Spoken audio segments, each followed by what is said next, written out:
Que tranquilidade esse nosso filho, olha, amor. Assusta o papai, Theo, assusta? Bu. Assusta o papai? Ui, Ai, que susto! Assusta o papai? Que susto! Ah, acabou. Acabou, né? Viu a câmera, ele quer pegar a câmera agora. Ah, um beijo pra mamãe. Tá dando susto em quem, filho? Você vai conseguir sair daí sozinho? Ontem, né, com mais de 70 mil pessoas no Maracanã, tudo bem, é preciso do planeta.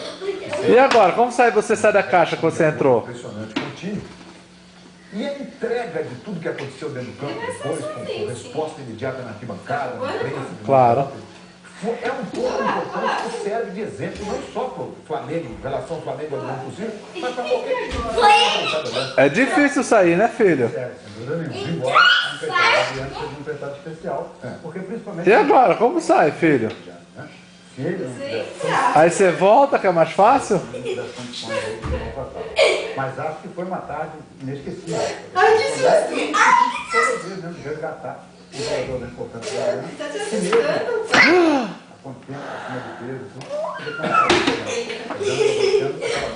Faltava no ataque. O Flamengo havia tudo bem. Estava mais ou menos encaixado, mas chegava. Se esconde, filho. O Adriano, mesmo acima do peso, mesmo de forma, conseguiu completar o lançamento.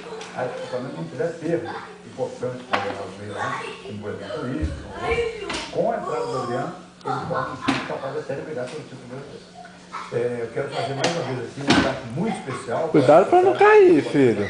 Ontem, o programa que inclusive representado. Mas é bom. Ai, que susto! E quantos aninhos o Theo vai fazer? Bu! É susto! Que susto! Quantos aninhos o Theo vai fazer? Ah, não! Assim você me assusta! Bu! Bu!